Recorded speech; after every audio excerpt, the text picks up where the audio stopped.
Cek. Bismillahirrahmanirrahim.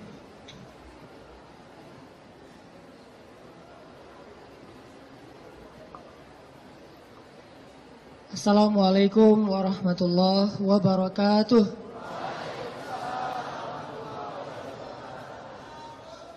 Alhamdulillahirabbil alamin.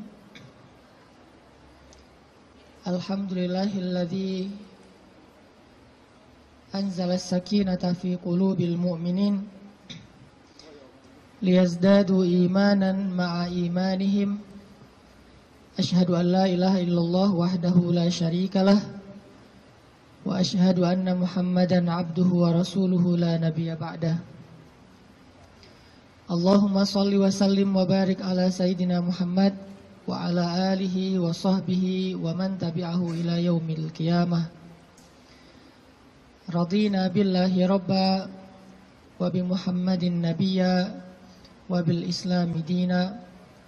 Rabbi syrah li sadri wa yassir li amri wa hlul 'uqdatan min lisani yafqahu qawli. Sehat teman-teman semuanya?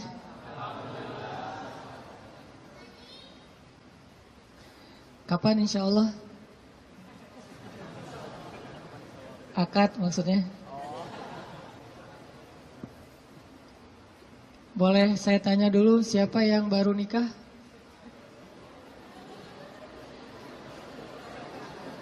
Siapa yang baru mau nikah? Baru mau. Wah, banyak di belakang ternyata. Di depan gak ada yang mau. Siapa yang udah lama pengen nikah?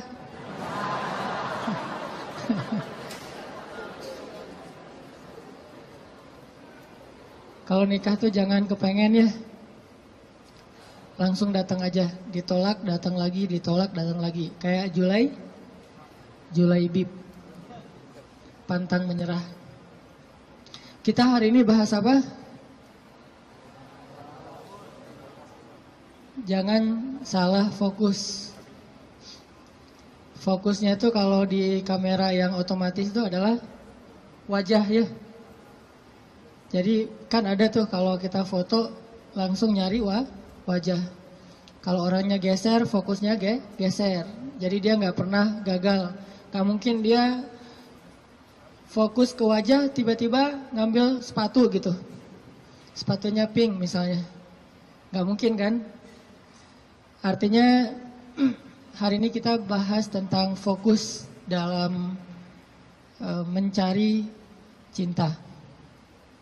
Fokus dalam mencari cinta. Salah fokus dalam mencari cinta itu mungkin maksudnya adalah kalau kita mencari cinta itu mungkin buat mencari kesenangan dunia saja. Coba kita belajar mencari cinta itu untuk ngedapatin akhirat. Menurut saya itu lebih true love, lebih endless love. Kenapa? Karena cinta yang paling endless itu adalah cinta yang dibawa sampai ke akhirat. Jadi cinta di dunia dan di akhirat. Tapi sebelum kita menemukan cinta-cinta apapun dalam hidup kita, coba kita belajar ngedapetin cinta Allah Subhanahu wa ta'ala. Karena Allah lah yang pemilik segala cinta. Kalau Allah udah cinta kepada hambanya, maka Allah Subhanahu wa ta'ala akan menitipkan rasa cinta di dalam hati semua hambanya untuk orang yang dia cintai. Kalau Allah cinta sama kita, Allah akan titipkan rasa cinta kepada semua makhluk agar mencintai kita. Tapi kalau Allah nggak cinta kepada seseorang, Allah cabut rasa cinta dari semua makhluk, sehingga nggak ada yang mencintai kita kecuali karena hawa nafsu. Jadi kalau kita pengen ngedapetin cinta sejati, cintailah dulu dan raih pula cinta pemilik hati, yaitu Allah Subhanahu wa ta'ala. Jadi hari ini kita akan coba bahas tentang jangan salah fokus dalam mencari cinta. Oke, saya akan angkat kisah cinta Nabi Musa alaihissalam. Ada di surat apa teman-teman? Kisah cinta Nabi Musa. Nabi Musa pernah jatuh cinta? Pernah, kepada istrinya. Tahu nggak cerita Nabi Musa ketika pertama ketemu sama pasangannya, sama istrinya? Pernah baca kisah itu? Coba buka surat Al-Qasas, surat 28. Itu kisah cinta Nabi Musa alaihissalam. Surat Al-Qasas, surat Al-Qasas, surat 28 ayat 22. Coba buka aplikasi Al-Qurannya. Surat Al-Qasas, surat 28 ayat 22. Saya akan baca dari ayat 22 sampai ayat 28.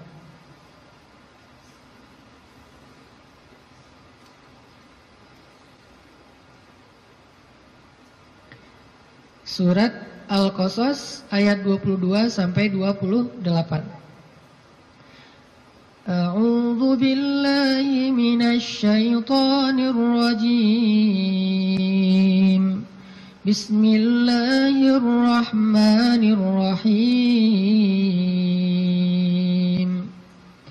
Walamma tawajjaha tilqa'a Madyana qala 'asa rabbi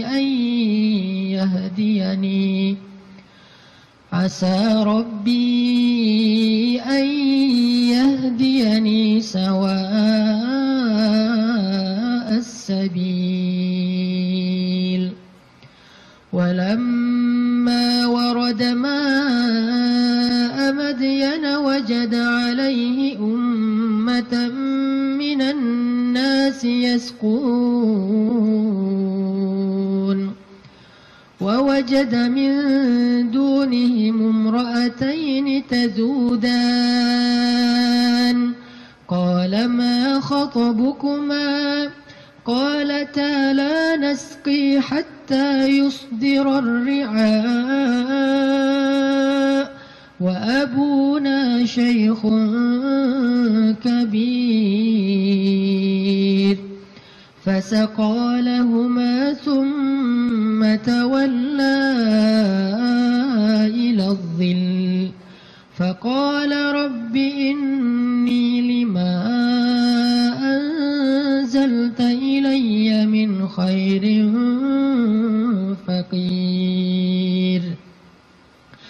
فجاءته إحداهما تمشي على استحياء قالت إن أبي يدعوك ليجزيك أجر ما سقيت لنا. فلما جاءه وقص عليه القصص قال لا تخف نجوت من القوم الظالمين. قالت إحداهما يا أبت استأجره إن خير من استأجرت القوي الأمين. قال إني أريد أن أنكحك إحدى ابنتي هاتين على أن تأجرني 8 حجج فإن أتممت 10 فمن عندك وما أريد أن أشق عليك ستجدني إن شاء الله من الصالحين. قال ذلك بيني وبينك أيما الأجلين قضيت فلا عدوان علي والله على ما نقول وكيل. Dan ketika Musa menghadap ke arah negeri Madian, ia berdoa, semoga Tuhanku membimbingku ke jalan yang benar. Lalu saat ia sampai di sebuah sumber air di negeri Madian itu, ia menjumpai di sana sekumpulan orang yang sedang memberi minum kepada ternaknya. Dan ia melihat di belakang orang banyak itu dua perempuan yang sedang menambat ternak mereka. Musa bertanya, apa yang kalian butuhkan? Kedua perempuan itu menjawab, kami tidak dapat memberi minuman ternak kami sebelum penggembala-penggembala itu memulangkan ternak mereka, sedangkan ayah kami adalah orang tua yang sudah lanjut usianya. Lalu Musa menolong mereka dengan memberi minuman ternak itu. Kemudian dia kembali ke tempat teduh lalu berdoa, ya Tuhanku, sesungguhnya aku sangat membutuhkan suatu kebaikan yang turun darimu kepadaku. Tidak lama kemudian datanglah kepada Musa salah seorang dari dua perempuan tadi, berjalan dalam keadaan malu-malu. Ia berkata, sesungguhnya ayahku memanggil engkau agar ia memberikan hadiah terhadap kebaikanmu dengan memberi minuman ternak kami tadi. Maka tatkala Musa bertemu dengan ayah perempuan itu dan menceritakan kepadanya cerita tentang dirinya, laki-laki itu berkata, janganlah kamu khawatir, kamu telah selamat dari orang-orang yang zalim itu atau Fir'aun. Lalu salah seorang dari kedua perempuan itu berkata, wahai ayahku, ambillah ia sebagai pekerja kepada kita. Sesungguhnya orang yang paling baik yang engkau ambil sebagai pekerja adalah orang yang kuat lagi dapat dipercaya. Berkatalah laki-laki itu, sesungguhnya aku ingin menikahkan kamu dengan salah seorang dari putriku, dengan dasar bahwa kamu bekerja kepadaku selama 8 tahun. Dan jika kamu cukupkan 10 tahun, maka itu adalah satu kebaikan darimu. Maka aku tidak hendak memberati kamu, dan kamu insya Allah akan mendapatiku termasuk orang-orang yang baik. Musa berkata, baiklah, itulah perjanjian antara aku dengan engkau. Yang mana saja dari kedua waktu yang ditentukan itu aku sempurnakan, maka tidak ada tuntutan tambahan atas diriku lagi. Dan Allah adalah saksi atas apa yang kita ucapkan. Shadaqallahul azim. Teman-teman yang dirahmati Allah Subhanahu wa taala, itulah kisah, salah satu penggalan kisah dari kisah Nabi Musa yang sangat panjang di dalam Al-Quran.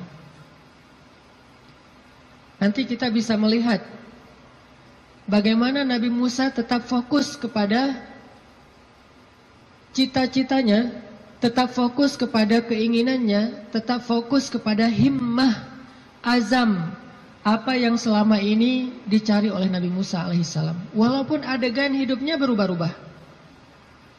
Karena manusia itu menjalani hidup dengan adegan yang kadang-kadang kita tidak menduga.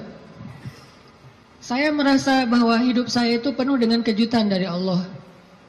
Saya orang Aceh asli, anak dari orang tua yang mungkin bukan orang kaya, tapi tiba-tiba Allah mentakdirkan saya kuliah di Mesir. Lalu pulang dari Mesir saya tinggal di Bandung. Sampai hari ini banyak adegan dalam hidup kita itu, banyak hal yang kita nggak pernah menduga. Adegan hidup bisa berubah, tetapi azam harus tetap ada di dalam diri kita, di dalam hati kita. Sehingga adegan-adegan yang kita alami, apakah itu adegan sekolah, belajar, adegan menikah, adegan bekerja, adegan berteman, semua adegan dalam hidup kita itu harusnya menjadi sebuah potensi, kekuatan, dan penyemangat buat kita mendapatkan apa yang sudah terazam dalam hati kita. Gak boleh cita-cita kita itu berubah gara-gara adegan berubah. Gak boleh harapan kita itu berubah gara-gara situasi berubah. Harusnya harapan kita itu kepada Allah Subhanahu wa Ta'ala tidak berubah sama sekali, walaupun hidup kita terus dinamis, berubah-ubah sesuai dengan kondisi, tetapi harapannya tetap sama. Kayak ibarat tadi orang pengen nikah, udah aja fokus nikah. Kalau dia bekerja, niatnya bekerja supaya bisa mempersiapkan mahar yang layak buat calon kekasih. Apa mahar yang layak? Minimal mah 1 miliar,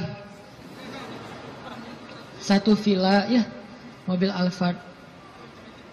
Setuju yang di belakang?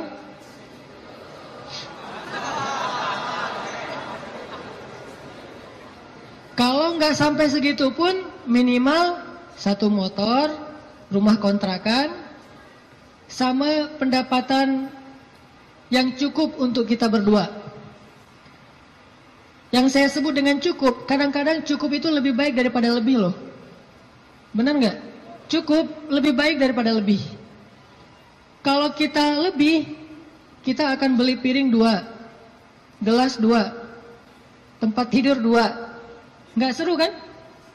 Justru karena cukup, kita beli piring 1, makan sepiring berdua. Gelas 1, minum segelas berdua. Jadi nggak ada cerita gelas papa, gelas mama.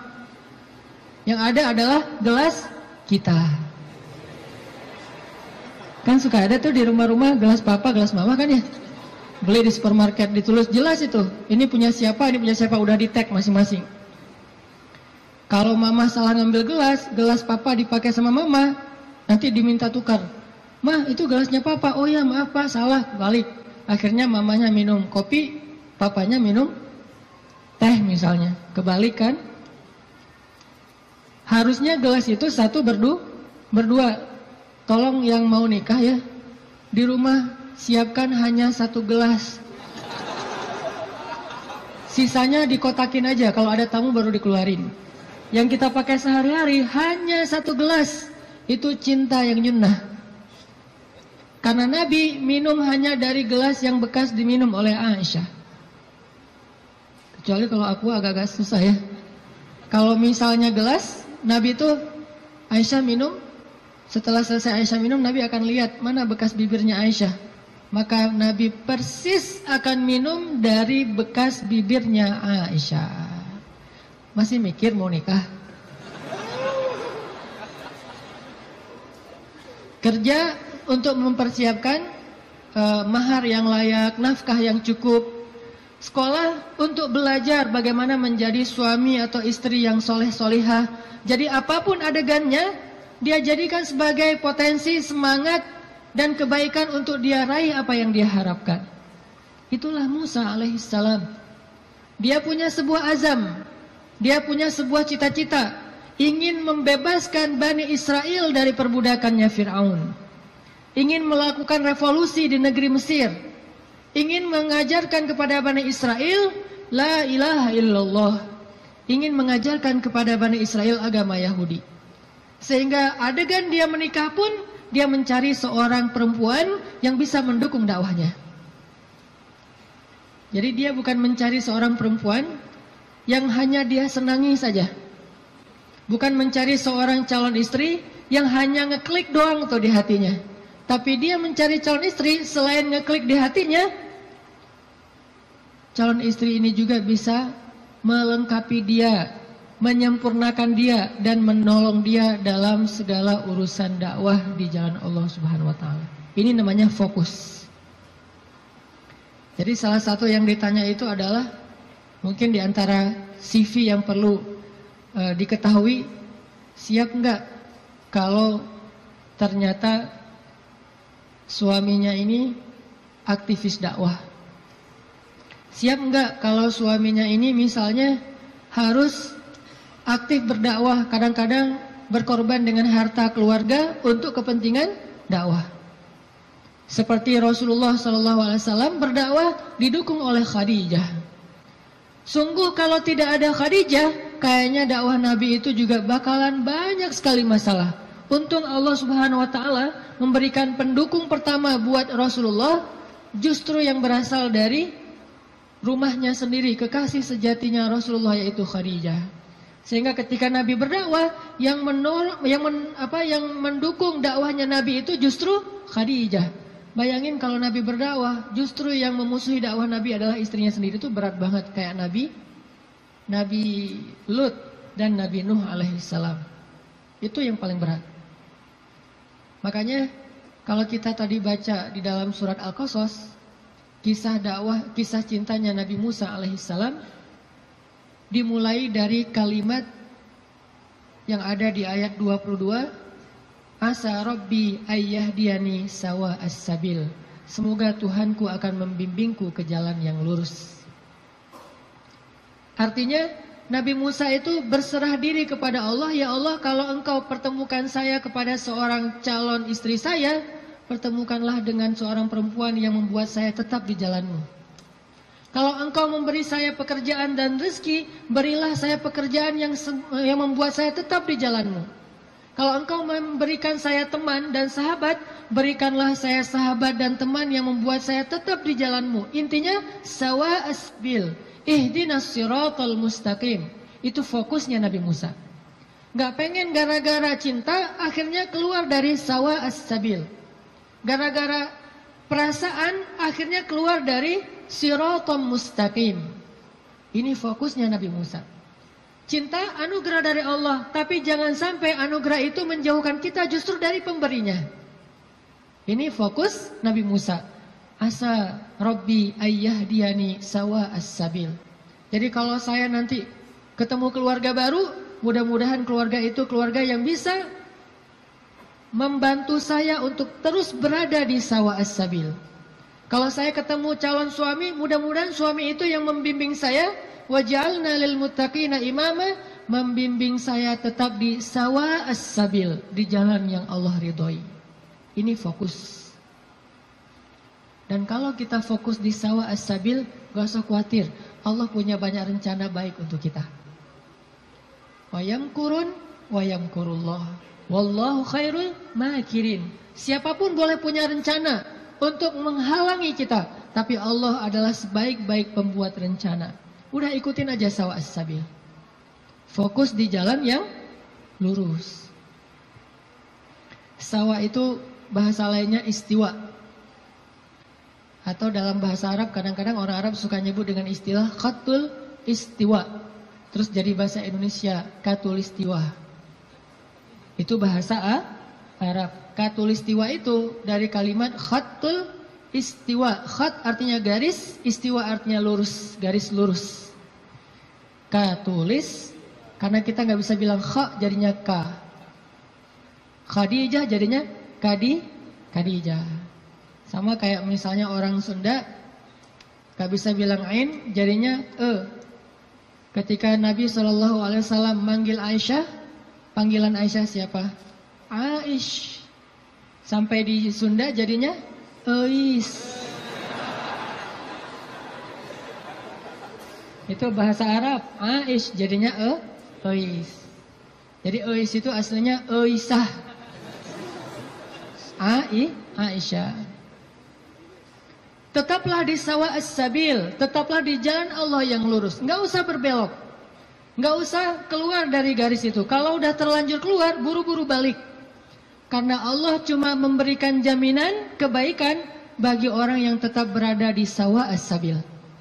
Kalau dia keluar dari situ, Allah sudah tidak menjamin apapun.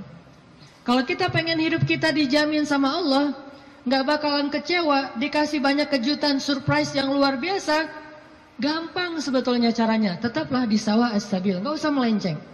Kalau kita udah tetap di sawa as-sabil, tunggu aja, terus berjalan di setiap beberapa titik, nanti kita akan temukan Allah menyediakan surprise buat kita sebagaimana Allah sediakan untuk Musa alaihissalam. Sawa as-sabil. Musa berjalan dari Mesir ke Yordania. Yordania waktu itu masih dinamai dengan istilah Madian. Sekarang jadi Yordania. jalan ke Madian, ke Yordania. Dan Musa tidak punya bekal sama sekali. Musa pelarian dari Mesir gara-gara nggak sengaja dorong orang mati kan? Jadi ceritanya di Mesir ada laki-laki Bani Israel bertengkar dengan laki-laki Kipti. Kipti itu Egyptian, orang asli Mesir. Waktu itu yang salah orang Kipti, sombong dan menghina laki-laki Bani Israel, mencurangi dia. Akhirnya protes nih, ribut. Datang Musa, tanya, ada apa ini? Diceritakan masalahnya, akhirnya Musa mengingatkan laki-laki Kipti dengan cara mendorong. Kamu jangan gitu, mati. Cuma digituin doang gitu, bayangin Musa. Ini jawara Mesir ya, Musa. Kalau di kita mungkin ada jawara Depok, jawara Bekasi, jawara Betawi kan ya. Ternyata jawaranya para nabi itu salah satunya Musa. Itu jawara nabi banget loh. Terkenal lah Musa secara fisiknya paling gagah, six pack. Pokoknya fisik Musa itu paling ideal aja. Sampai Bani Israel cemburu sama fisik Musa. Saking cemburunya Bani Israel kepada fisik Musa, akhirnya mereka ngejelek-jelekin Musa. Tahu nggak kenapa Musa selalu pakai bajunya tertutup?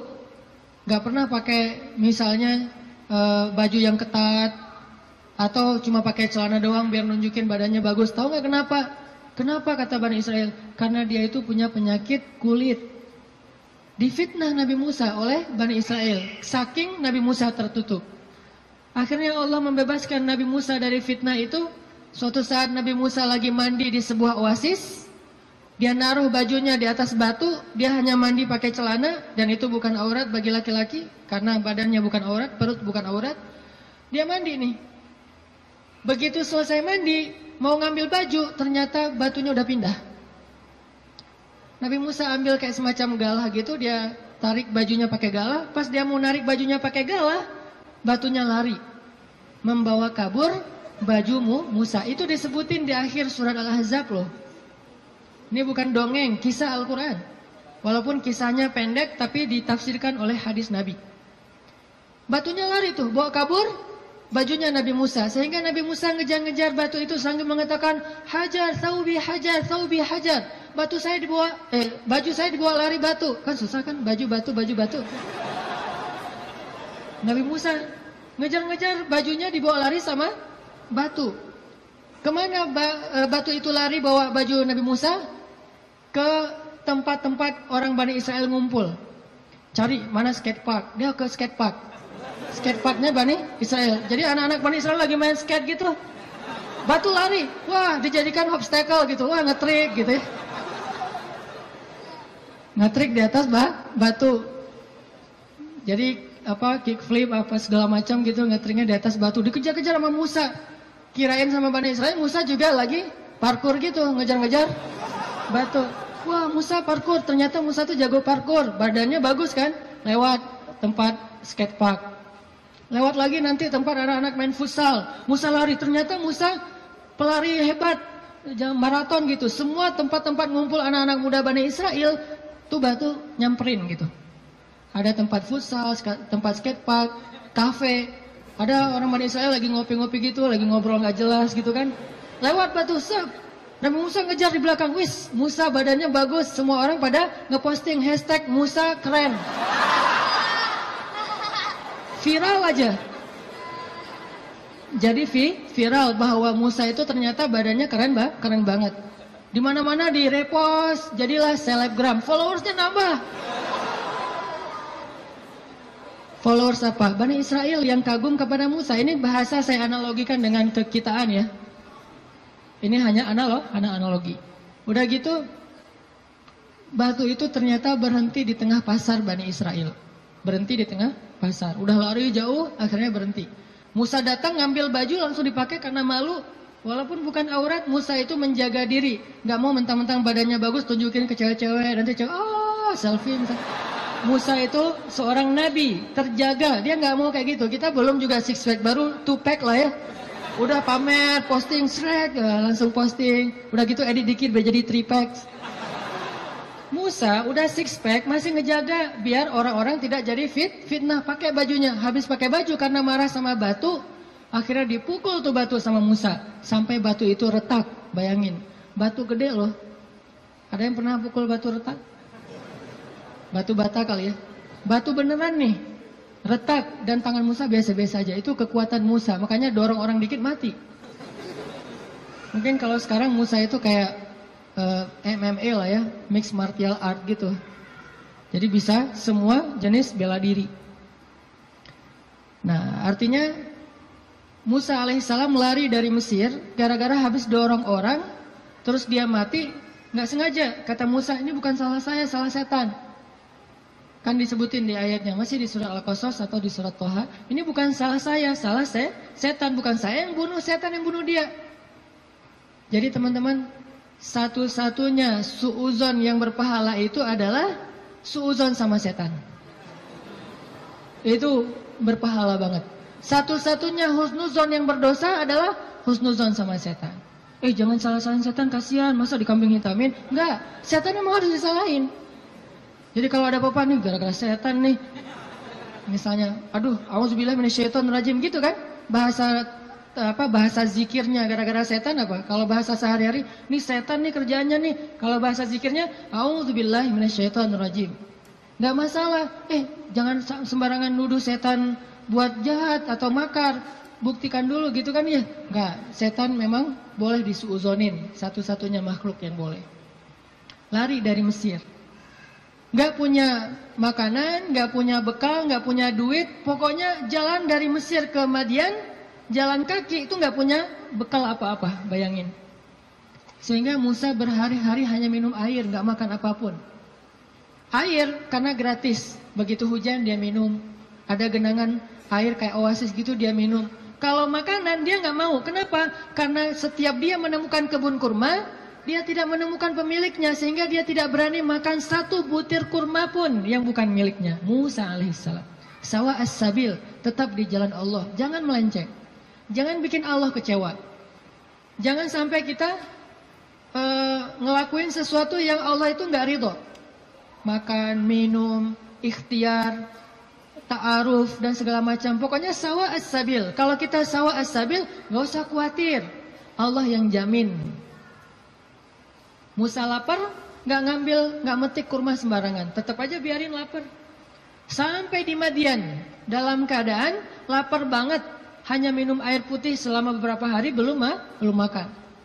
Sampai di Madian, tiba-tiba Musa ngelihat di sebuah oasis yang rindang ada sekelompok orang penggembala lagi ngasih minum ternak-ternak mereka, onta. Dan yang disebut dengan gembala di zaman para nabi, itu satu gembala bisa punya ratusan ekor onta loh.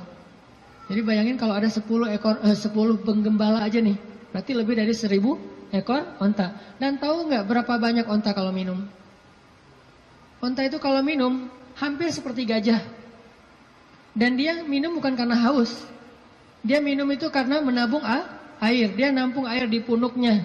Sehingga kalau dia melakukan perjalanan panjang, dia nggak perlu minum dalam waktu seminggu pun nggak masalah. Karena dia akan mengambil air dari punuknya yang disimpan. Jadi ada penyimpanan air di belakangnya, kayak tangki air gitu. Kayak toren. Musa punya onta itu punya toren yang disebut dengan punuk onta. Jadi kalau dia minum bukan hanya karena haus. Aduh, haus banget minum. Udah selesai pergi enggak?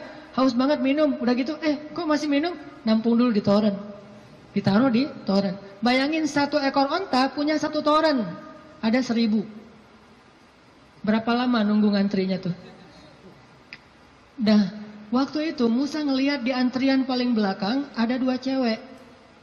Ceweknya solehah, malu-malu di belakang, megang onta. Onta mereka nggak terlalu banyak, mungkin sekitar 10 atau 15 gitu pegang.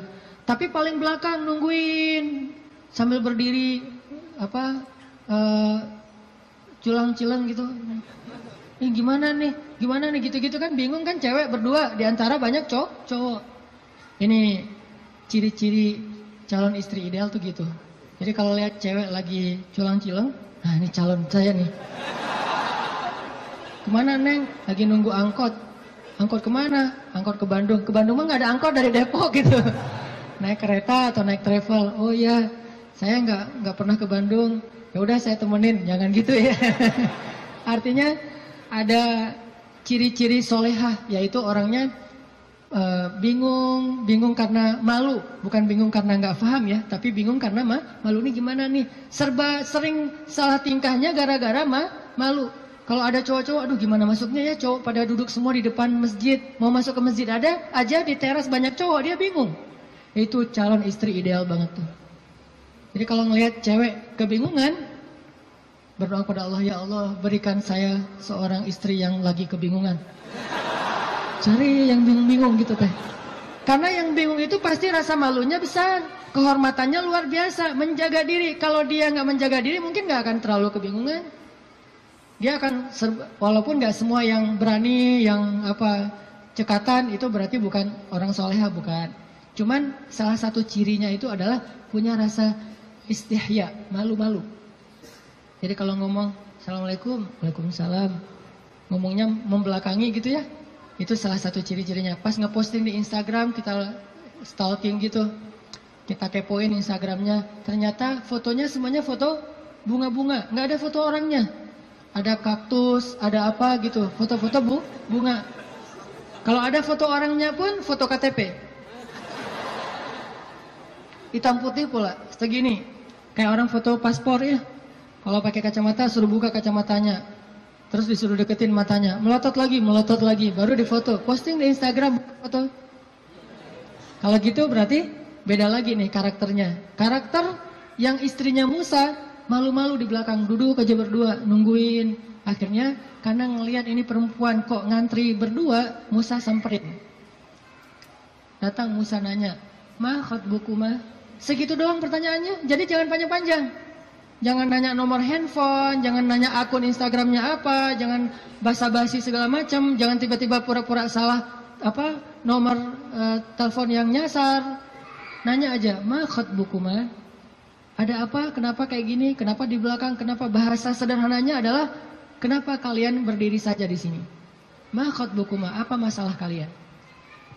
Kedua perempuan ini terus bilang, kami tuh pengen ngasih minum ternak kami, tapi nggak bisa, soalnya laki-laki itu banyak yang ngerumunin air, dan kami nggak enak kalau mau desak-desakan dengan mereka. Sedangkan ayah kami sudah tua, nggak bisa memberikan minuman ternak.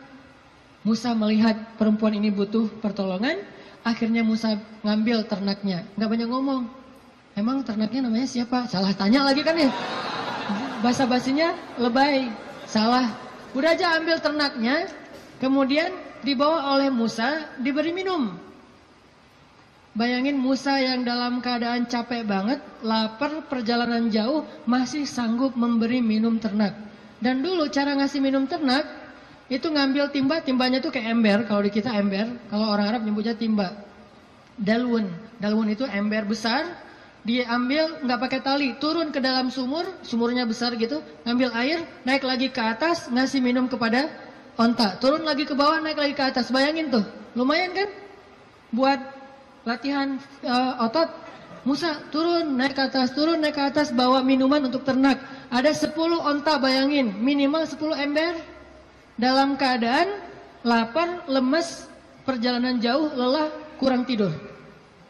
Coba kekuatan Musa. Dan itu langsung diketahui oleh cewek-cewek nanti, bilang dia itu orang yang kuat luar biasa. Kasih minuman ternak, udah selesai itu dikasih lagi ke cewek-ceweknya, cewek-ceweknya pada pulang. Jazakallah khair wa iyyakum, pulang aja. Musa setelah mereka pulang nggak pura-pura apa gitu, aduh di sini warung Padang di mana ya, nggak nanya-nanya gitu. Nggak minta kepada perempuan itu balasan apapun. Di sini warung Padang di mana, di sini KFC di mana atau apa gitu. Dia cuma menyerahkan onta perempuan itu, kemudian dia kembali ke tempat yang teduh. Sampai di tempat yang teduh, dia berdoa lagi kepada Allah. Apa kata Musa? Kata Musa, Rabbi inni lima anzalta ilayya min khairin fakir. Ya Allah, saya fakir. Fakir itu butuh banget. Ya Allah, saya butuh banget rezeki darimu. Saya lapar. Ngomong ke Allah Subhanahu wa ta'ala. Saya lapar ya Allah, saya butuh kebaikan darimu karena saya sangat kekurangan sekarang, fakir sekali. Dalam keadaan lagi lelah kayak gitu, Musa kalau ada masalah apa-apa, Robbi, coba bayangin, ayat 22, Robbi, ayat 24, Robbi, ayat-ayat sebelumnya dan sesudahnya juga, Robbi, ada masalah dikit, Robbi, minta kepada Allah. Ketemu seseorang yang mungkin kayaknya ngeklik banget dan soleha nih, atau soleh, jangan ngomong ke dia dulu, ngomong ke pemilik hatinya dulu, Robbi, yang itu tuh. Nanti Allah tiba-tiba ngeklik hatinya, udah jalan, balik lagi ke belakang. Ada apa, Kang? Enggak manggil. Kayak tadi ada yang manggil perasaan. Ternyata yang manggil bukan suara, tapi hati, perasaannya yang manggil. Oh, ya, kita kan nggak mau malu-maluin cewek ya. Jadi yang ngomong kayak gitu tuh kita, oh iya saya tadi manggil, mau nanya. Ini kalau mau misalnya masjid yang terdekat di mana ya? Tanya masjid kita sih, biar soalnya gitu ya. Masjid terdekat di mana? Oh, masjid ya, saya pengen sholat jamaah. Saya nggak bisa sih kalau nggak sholat jamaah, orangnya gimana gitu. Mulai kan ya sholat jamaah. Oh ya, ada di situ di dekat balai kota. Oh iya ya, di situ juga banyak warung kok. Enggak, saya mah hari ini puasa. Malah hari Jumat gitu ya. Hari Jumat puasa. Jadi soleh banget lah ya intinya. Musa balik kepada tempat teduh, berdoa kepada Allah. Jadi kalau ada masalah lapar, doa. Kesasar, doa. Bingung, doa. Apapun, ilahi. Robbi, itu sawa as-sabil. Kalau kita mau makan satu buah korma di sebuah kebun, mintanya kepada pemilik kebun. Pak, boleh saya minta satu butir korma? Minta kepada dia. Tapi kalau kita lapar, minta kepada Allah. Allah itu pemilik alam semesta. Bukan cuma satu kebun kurma, tetapi langit dan bumi milik Allah. Minta kepada pemiliknya. Robbi. Baru setelah itu ikhtiar kepada makhluk. Awalnya ikhtiar ke langit, baru kemudian ikhtiar di bumi. Jadi, teman-teman, pesan moral pertama adalah, kalau kita pengen ditolong oleh Allah, kalau kita pengen Allah kasih banyak kejutan, kalau kita pengen hidup kita itu penuh dengan kebaikan, pesan moral pertamanya adalah sawa as-sabil.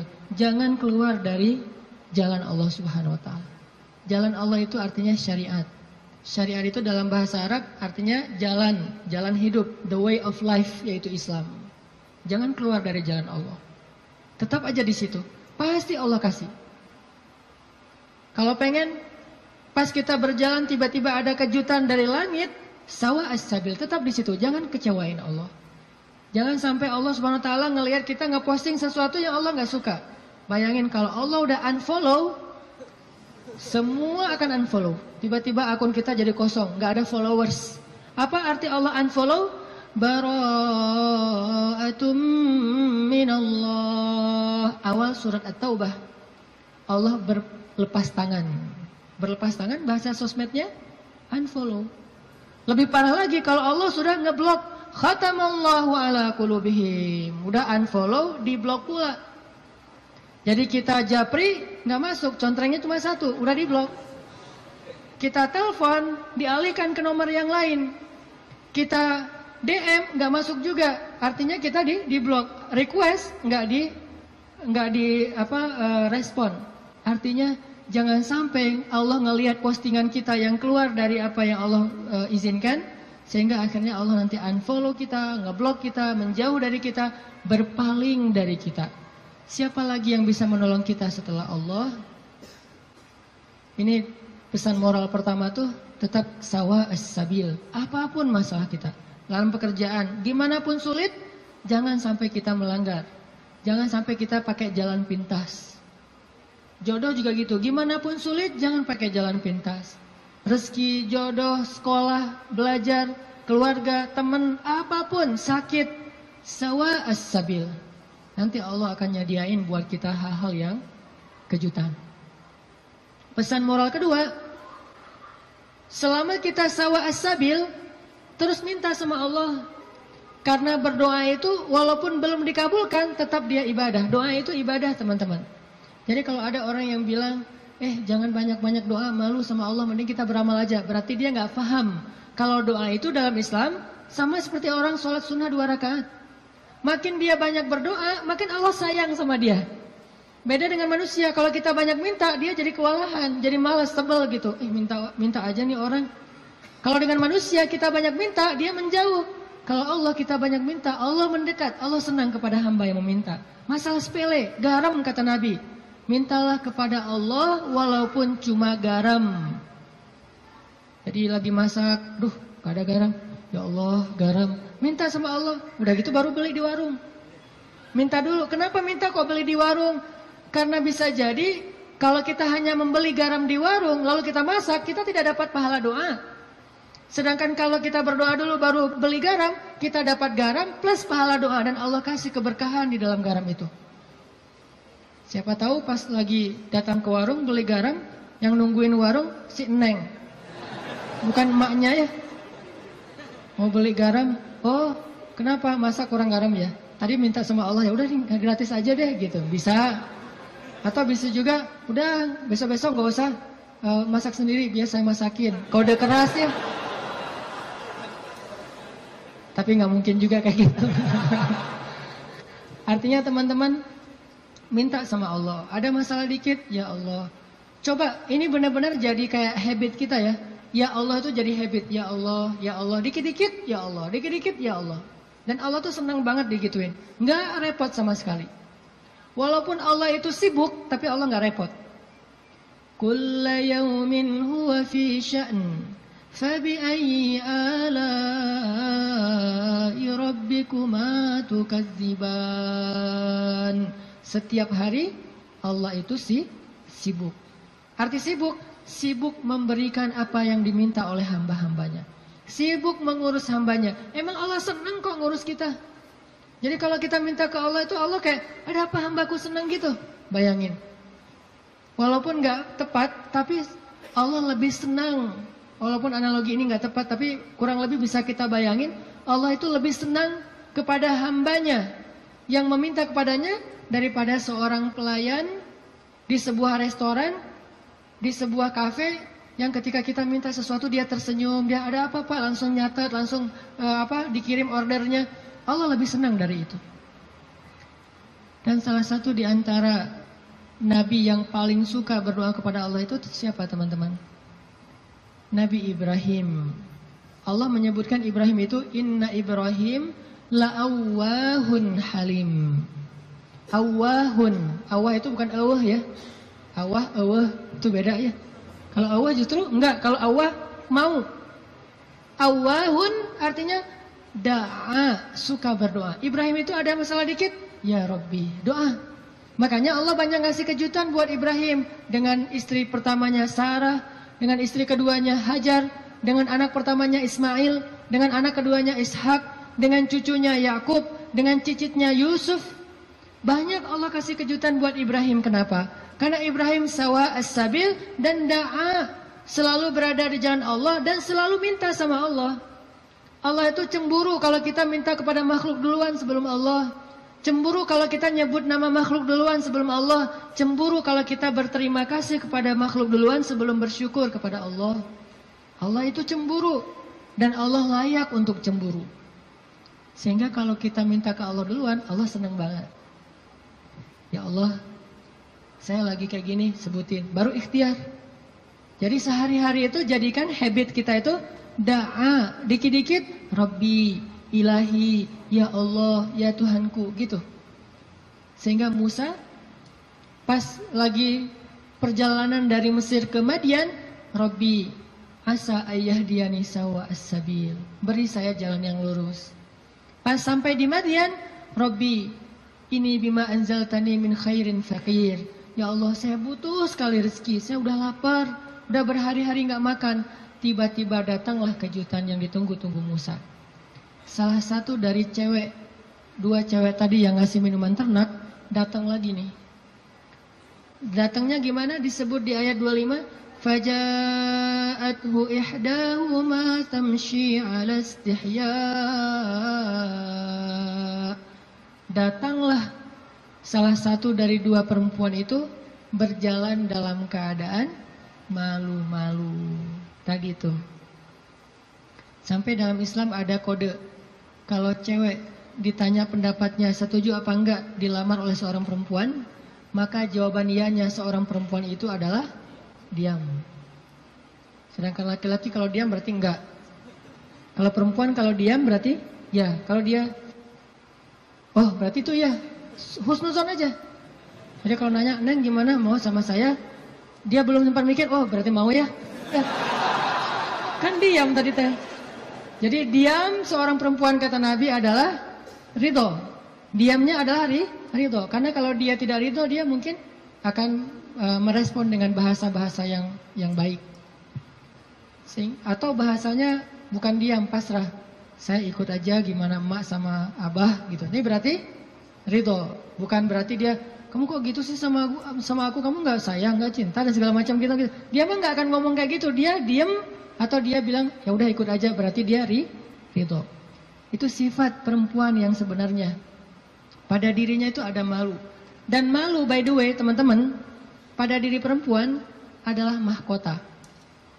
Makin besar rasa malunya, makin tinggi nilainya. Makin besar rasa malunya, makin besar mahkota yang dia pakai. Jadilah dia seorang putri. Makin besar, jadilah dia seorang ratu. Mahkotanya perempuan yang solihah adalah istihya, punya sifat malu-malu, nggak pakai in. Malu-malu aja, malu-malu, kemana-mana malu, malu-malu. Itu mahkotanya perempuan. Walaupun bukan berarti ketika yang ada perempuan nggak malu dia berani gitu, nggak punya mahkota, bukan. Ini hanya salah satunya. Dan tetap itu kebaikan. Kalau dia nggak terlalu besar dominan dengan sifat malu, mungkin dia dominan dengan sifat yang lain. Tapi yang jelas sifat malu ini kebaikan. Kata Nabi, kalau tidak punya malu, maka seseorang akan lakukan apa yang dia suka. Berarti malu itu sebagian dari kehormatan. Malu itu sebagian dari harga diri. Sehingga kalau orang udah nggak punya sifat malu, maka dia kehilangan harga diri dan kehormatan, dia akan lakukan apapun yang dia suka. Jadi malu anugerah dari Allah untuk perempuan. Aisyah pemalu. Saking pemalunya Aisyah, kalau lagi malu wajahnya kemerah-merahan, pink. Pink dalam bahasa Arab humairo. Pink itu humairo. Aisyah itu kalau lagi malu pink wajahnya. Sehingga kalau Nabi melihat wajah Aisyah pink, humairo, Nabi senang melihat Aisyah, oh Aisyah lagi malu, Aisyah lagi senang, Aisyah lagi tersipu-sipu, sehingga wajahnya menjadi pink. Aisyah itu seorang perempuan yang sangat pemalu, sama dengan Maryam, sama dengan Khadijah, sama dengan Fatimah, perempuan yang sangat pemalu. Coba teman-teman renungkan kisah gimana pemalunya Aisyah. Pernah ketika Rasulullah SAW sudah wafat, kan Rasulullah itu dimakamkan di dalam rumah Aisyah. Soalnya SOP para nabi, mereka dimakamkan di tempat mereka wafat, nggak boleh dipindahkan. Itu udah jadi SOP-nya para nabi itu. Jadi kalau meninggalnya di sini, ya udah di sini dimakamin, nggak boleh ke pemakaman khusus tempat lain atau pemakaman umum, nggak boleh. Jadi karena Rasulullah wafatnya di atas pangkuan Aisyah di kamarnya, maka kamar itu jadi tempat Rasulullah dimakamkan, makam di situ, dibuat kayak ruangan. Setiap hari Aisyah duduk di situ, dia buka hijabnya, dia duduk di makam Nabi sambil mungkin dia di situ ngobrol, mungkin dia berzikir, bukan sengaja zikir di dalam makam ya, tetapi dia kangen sama Nabi, duduk di sebelah Nabi, seolah-olah dia pengen mengenang waktu dulu sering zikir berdua sama Nabi sambil Nabi tidur di atas pangkuan Aisyah zikir, bayangin. Kalau kita zikir jomblo itu duduk, beda ya zikir jomblo sama zikir orang udah nikah. Kalau jomblo zikirnya duduk, tiba-tiba ngeblak ke belakang gitu ya. Kalau udah nikah, zikirnya nggak perlu ngeblak ke belakang, zikirnya sambil berbaring di atas pangkuan kekasihnya. Atau kadang-kadang zikirnya sambil bersandar, jadi punggung dengan punggung, satu menghadap ke utara, satu menghadap ke selatan. Sama-sama memberikan punggungnya jadi kayak kursi gitu, bersandar kepada kekasihnya, zikir. Nanti pas sudah beberapa menit lihat, wah kamu 1000, saya baru 200, ngapain aja kamu kok 200, ngaweleng gitu ya, mikirin kamu, jadi zikirnya 200. Berarti yang zikirnya 1000, kamu mikirin apa? Saya ingat Allah. Lah kamu kenapa 200? Saya ingat kamu. Romantis dalam zikir. Artinya Aisyah tuh teringat masa-masa zikir dengan Rasul, sholat sunnah bareng dengan Rasul. Kan saya sering cerita tuh, Rasulullah kalau malam tahajud, beliau sholat tahajud sendiri dulu, nggak ngebangunin Aisyah. Kenapa? Karena tahajud Nabi itu di atas standar manusia biasa. Kalau ngebangunin Aisyah kasihan, nggak akan kuat Aisyah. Ini sayangnya Nabi kepada Aisyah, sampai dalam bab ibadah aja diringankan, selama tidak melanggar syariat. Nabi nggak mau ngeberatin Aisyah sholat tahajud bareng dengan Nabi. Aisyah tahajud yuk. Hayu kata Aisyah. 1 rakaat Al-Baqarah, Ali Imran, An-Nisa, Al-Maidah, Al-An'am. Siapa yang kuat? Nggak usah Aisyah, Abdullah ibnu Mas'ud aja pernah jadi makmum dadakan di belakang Nabi, itu hampir batal sholatnya. Wah, Nabi lagi sholat tahajud, nggak makmumin udah aja makmumin. Nabi baca Alif Lam Mim Dzalikal Kitabul La Raiba Fi. Abdullah masih antang-antang aja. Lama-lama kok udah setengah juz ya perasaannya. 1 juz, 2 juz, sampai selesai Al-Baqarah. Mulai ini Abdullah curiga nih, Masuk lagi Alif Lam Mim Ali Imran. Masuk lagi Ya Ayuhan Nas An-Nisa. Masuk lagi Al-Maidah. Masuk Al-An'am 7 juz 1 rakaat. 7 juz 1 rakaat. Kita 1 rakaat 7 surat. An-Nas, Al-Falaq, Al-Ikhlas. Dari ujung aja pokoknya 7 surat. Ini 7 juz 1 rakaat. Atau kadang-kadang kita 7 rakaat 1 surat. Yaitu Al-Ikhlas terus. Asal sholat pasti Al-Ikhlas. Walaupun kalau dia membaca Al-Ikhlas itu karena cinta kepada surat itu, dia akan masuk surga dengan surah Al-Ikhlas. Masalahnya kita benar gak sih cinta ke Al-Ikhlas? Kan kita suka pakai hadis sahabat itu ya. Ada sahabat kalau ngeimamin pasti bacanya Al-Ikhlas tuh kan. Sahabat aja bacanya Al-Ikhlas mulu. Sampai dilaporin ke Nabi, ya Rasulullah dia tuh kalau ngimamin kurang variatif. Kurang variatif gimana? Ayatnya monoton, Al-Ikhlas aja nggak ganti-ganti. Dipanggil sama Nabi, kenapa kamu bacanya kok Al-Ikhlas aja nggak yang lain? Ya Rasulullah, saya cinta dengan surat itu. Nah di surat itu disebutin sifat-sifat Allah. Nabi tersenyum mengatakan, kamu masuk surga karena apa yang kamu cintai. Pertanyaannya, kita gitu atau ada modus lain? Al-Ikhlas itu nggak perlu mikir dan cepat kan? Jadi bukan karena cinta banget dengan Al-Ikhlas. Ini harus jujur nih. Nabi sholat tahajud. Udah selesai tahajud, baru ngebangunin Aisyah pas witir. Jadi Aisyah itu diajak sholatnya pas witir. Aisyah, witir yuk. Kan Aisyah manja-manja gitu kan ya. Susah bangunnya, akhirnya dipercikin air di wajahnya sama Nabi. Kan saya sering bilang, percikan air ke wajah calon kita. Kalau belum ada latihan pakai guling dulu. Guling di latihan. Biar pas mercikinnya itu enak gitu. Kalau ini ada lebih rezeki sedikit, beli nano spray. Kan enak tuh malam-malam nano sprayan. Jadi masuk ke pori-pori langsung segar gitu. Nah, artinya Rasulullah memercikan air ke wajah Aisyah. Ayo Aisyah tahajud. Akhirnya witir bareng. Setelah selesai witir, kan Nabi itu kalau sholat tahajud itu ini ada tutorial tahajud ala Rasulullah ya. Kan tahajud bebas sebetulnya, tapi Rasulullah juga punya style sendiri tahajudnya. Sahabat-sahabat masing-masing punya style. Ada tahajud di atas atap. Siapa itu? Bilal. Bilal kalau tahajud pasti di atas atap rumah. Umar kalau tahajud pasti depan rumah. Bukan di dalam rumah, di depan. Dia keluar dari rumahnya, tahajud di depan rumah. Bacanya kenceng-kenceng. Bismillahirrahmanirrahim. Satu Madinah bangun gara-gara suara Umar. Kalau Abu Bakar tahajudnya di musolanya sendiri, khusyuk sendiri, nggak mau ketahuan orang. Ini gayanya beda-beda. Gue dengan gaya gue gitu ya. Umar di depan rumah, Bilal di atas atap, Abu Bakar sendiri di dalam mihrab. Rasulullah juga punya style. Style tahajud Nabi gimana? Beliau tidur, tahajud, witir, tidur, subuh. Jadi sebelum subuh beliau tidur dulu. Cuman tidur yang keduanya Nabi bersandar biasanya. Kalau nggak bersandar di tiang, di dinding, bersandar kepada Aisyah. Itu tahajud ala Rasulullah. Nggak mungkin kita ngikutin sunnah ini kalau belum banyak sunnah yang kita nggak bisa ngikutin kalau belum nikah teman-teman.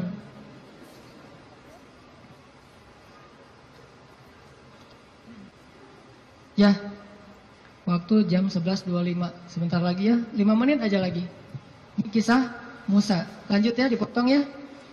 Jadi Nabi SAW itu dengan Aisyah, kalau tahajud membangunkan Aisyah dan tidak membiarkan Aisyah. Artinya Nabi SAW mengajarkan kepada kita bagaimana beliau memperlakukan istrinya, bagaimana rumah tangga beliau. Yang itu kemudian menjadi kebaikan kepada Allah. Jadi mendapatkan istri untuk lebih dekat kepada Allah, biar bisa tahajud bareng. Coba bayangin teman-teman, kita pengen nikah. Kenapa kamu pengen cepat-cepat nikah?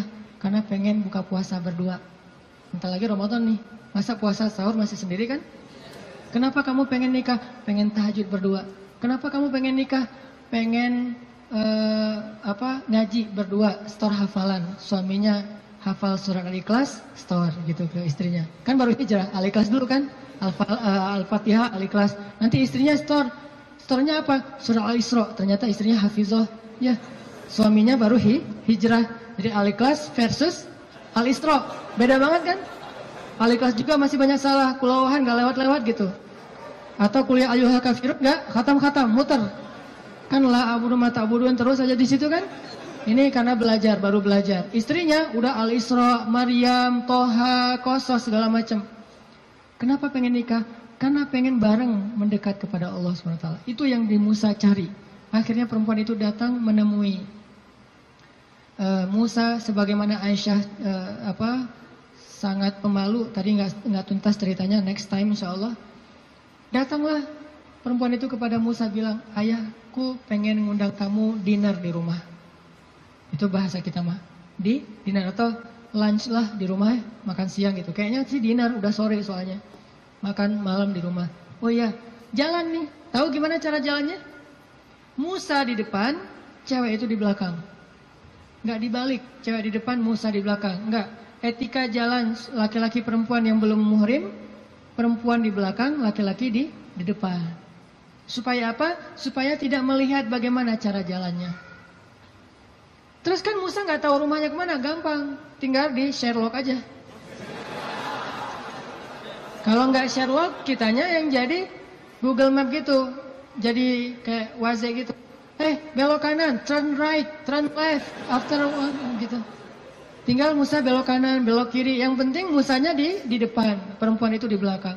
Dan itu etika yang luar biasa. Sehingga perempuan ini menyimpulkan, laki-laki ini selain kuat, ternyata amanah, nggak caper, nggak sok-sok dekat gitu. Kan kita lagi di perjalanan, daripada kamu diganggu orang biar aku jagain. Nggak. Musa itu orang yang sangat amanah. Jadi kalau belum nikah aja dia sangat jaga. Jangan sampai membuat perempuan ini tercela. Apalagi setelah menikah. Sampai di rumah, cewek ini ngomong ke ayahnya. Ya, abah, bapak gitu ya. Ya abati. Itu laki-laki itu kuat dan amanah loh. Kalau ayah butuh pekerja, kayaknya dia yang paling tepat jadi pekerja di rumah kita. Ini sebetulnya kode. Perempuan kalau ngomong dengan bahasa kayak gini, berarti dia perhatian. Kalau dia udah bisa menyimpulkan, dia kuat, dia amanah, dia tepat sebagai pekerja, berarti dia perhatian. Kalau enggak, dia nggak akan ngasih komentar. Ayahnya paham. Ini bahasa elegan orang zaman dulu. Kalau sekarang kan, ya pengen nikah, gitu kan vulgar kan ya. Kalau dulu kode tuh, ya itu kayaknya cocok bekerja ke kita. Kata ayahnya, oh ya nanti ayah bicara sama dia. Ayahnya bukan menawarkan Musa bekerja, tapi menawarkan Musa nih nikah. Saya akan nikahkan kamu dengan salah satu dari putri saya. Terserah kamu yang mana yang kamu sukai. Maharnya bekerja kepada saya selama 8 tahun. Akhirnya Musa pun menikah dengan salah satu dari 2 perempuan itu. Dan perempuan inilah yang mendampingi Musa untuk berdakwah di Mesir melawan Fir'aun. Dan inilah kisah yang luar biasa. Nabi Musa mencari cinta itu untuk lebih dekat kepada pemilik cinta. Nabi Musa mencari cinta makhluk agar bisa mendapatkan cinta Allah Subhanahu wa taala. Bukan justru ketika ngedapetin cinta makhluk kehilangan cinta Allah. Ini namanya fokus. Teman-teman, pesan moral ketiga berarti adalah apa? Setelah sawa as-sabil, banyak berdoa. Yang ketiga adalah jadilah seseorang yang menyempurnakan hubungan kita dengan Allah dengan cara menikah. Itu maksud Nabi. Setengah dari agama itu adalah setelah kita menikah. Kita sempurnakan. Gimana sempurna? Tadi tuh tilawah sendiri jadi tilawah berdua. Buka puasa sendiri jadi buka puasa berdua. Tahajud sendiri jadi tahajud berdua. Bahkan ada ibadah yang kita bisa dapetin setelah menikah yang nggak mungkin didapetin kalau orang belum menikah. Ibadahnya simple. Ngapain? Goler, tidur di atas sofa sambil ngelihat istri kita rempong lalu lalang, itu pahala. Jadi gini aja. Itu sholat sunnah loh. Kalau yang belum nikah hanya bisa mendapatkan pahala itu dengan cara berwudu, sholat sunnah 2 rakaat. Yang udah nikah nggak perlu berwudu, nggak perlu sholat sunnah pun tetap dapat pahala sholat sunnah. Dengan cara apa? Pandangan suami kepada istrinya yang penuh kasih sayang, bagi dia adalah pahala ibadah. Jadi cuma ngelihat doang ibadah, tersenyum ibadah, kecup di keningnya. Bayangin, Nabi itu habis berwudu mengecup Aisyah. Bisakah kita melakukan itu kalau belum menikah? Ngecup apa? Habis wudu, cium Aisyah ke masjid. Wudu, cium Aisyah. Ini salah satu dalil dari mazhab yang mengatakan sentuhan suami istri tidak membatalkan wudu. Walaupun nanti ada dalil yang mazhab yang lain, Allahu a'lam. Ini mazhab. Tapi Nabi beberapa kali habis berwudu, kecup Aisyah ke masjid. Wudu, kecup Aisyah. Jadi kalau udah Nabi wudu, Aisyah udah siap-siap tuh. Para istri, kalau suaminya lagi berwudu, maka siap-siaplah kalian.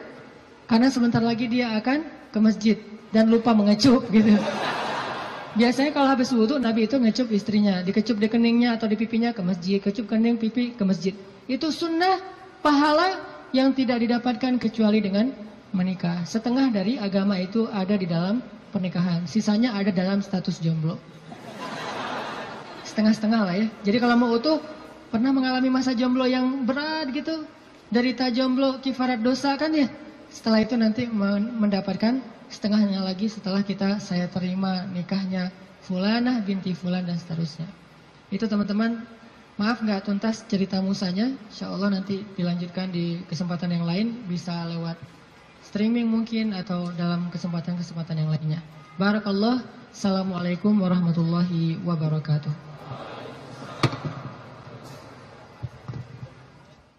Ya teman-teman, kita tutup dengan doa bersama-sama.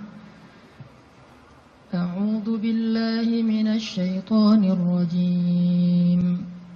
Bismillahirrahmanirrahim. Alhamdulillahi rabbil alamin. Hamdan yuwafi ni'amahu wa yukafi'u mazidah. Ya Rabbana lakal hamdu kama yanbaghi li jalali wajhikal karim wa 'azimi sultanik. Allahumma salli wa sallim wa barik ala sayyidina Muhammad wa ala alihi wa sahbihi ajma'in.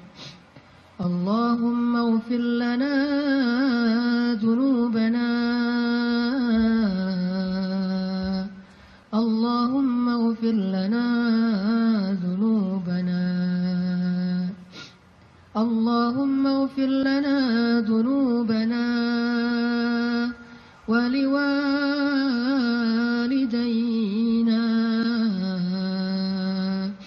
wa liwalidayna wa liwalidayna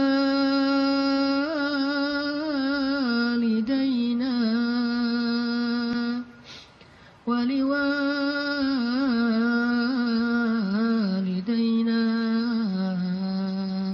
warhamhuma kama rabbayani saghira. Rabbana zalamna anfusana. Rabbana zalamna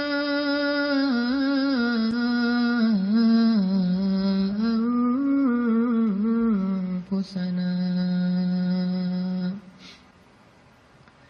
Rabbana zalamna anfusana wa illam taghfir lana wa tarhamna lanakunanna minal khasirin.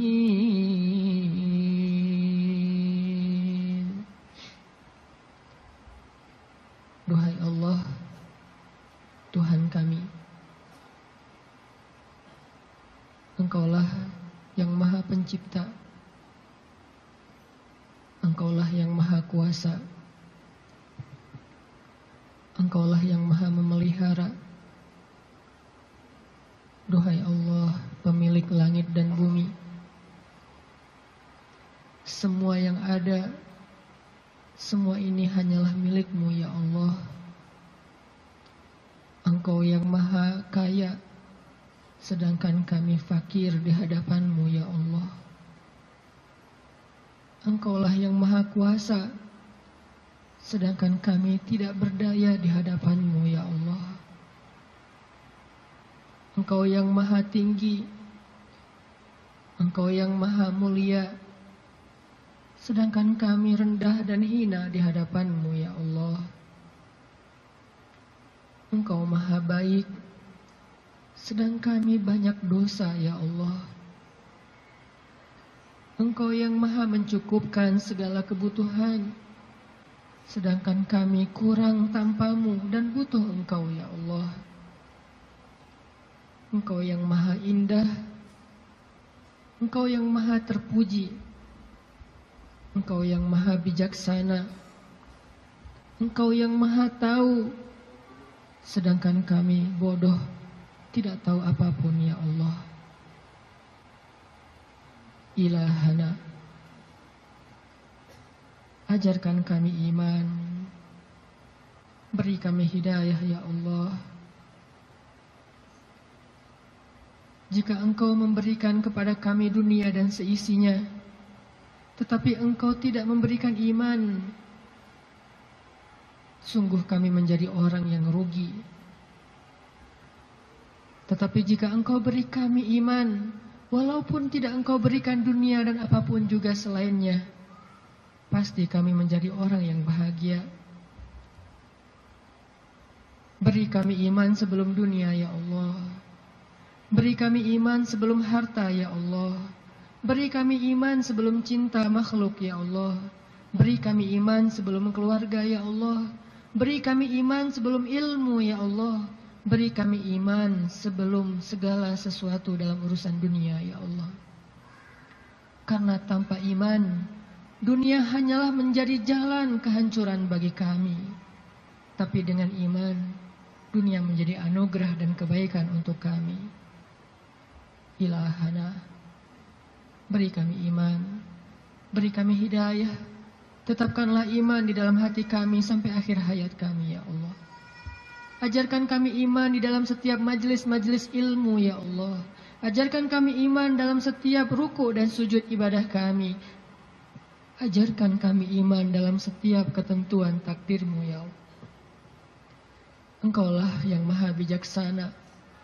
Ilmu-Mu meliputi yang gaib dan yang syahadah. Engkau yang sebaik-baik mengajarkan sesuatu kepada hamba-Mu.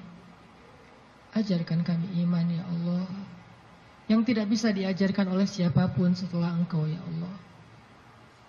Ilahana, jadikanlah majelis kami ini majelis yang menambah iman di dalam hati kami, bukan hanya menambah wawasan di dalam pikiran kami. Yang setelah kami bubar dari majelis ini, kami kembali kepada tempat kami masing-masing. Kami membawa pulang hadiah iman. Iman bertambah setiap hari ya Allah. Ilahana, ampuni dosa kami ya Allah. Dosa-dosa di masa lalu kami ya Allah. Ampuni dosa kedua orang tua kami ya Allah. Ampuni dosa kami ya Allah. Kalau dulu kami sering meninggalkan sholat kepada-Mu ya Allah. Ampuni dosa kami ya Allah. Kalau dulu kami banyak berbuat maksiat, dosa besar kepada-Mu ya Allah. Ampuni dosa kami ya Allah. Kalau kami dulu durhaka kepada orang tua kami ya Allah. Ampuni dosa kami. Janganlah Engkau biarkan kami kembali kepada-Mu dengan membawa dosa-dosa besar ya Allah. Beri kami husnul khatimah, di mana ketika kami kembali kepada-Mu, kami datang dengan amal ibadah dan Engkau ridho kepada kami. Ampuni dosa kedua orang tua kami ya Allah. Sayangi ayah bunda kami ya Allah. Sayangi mereka seperti sayangnya mereka kepada kami, bahkan lebih dari itu ya Allah. Jika keduanya telah wafat, lapangkan kuburnya ya Allah. Jadikanlah kubur mereka taman-taman. La ilaha illallah Muhammadun Rasulullah alaihi salatullah wa alihi wal ahibba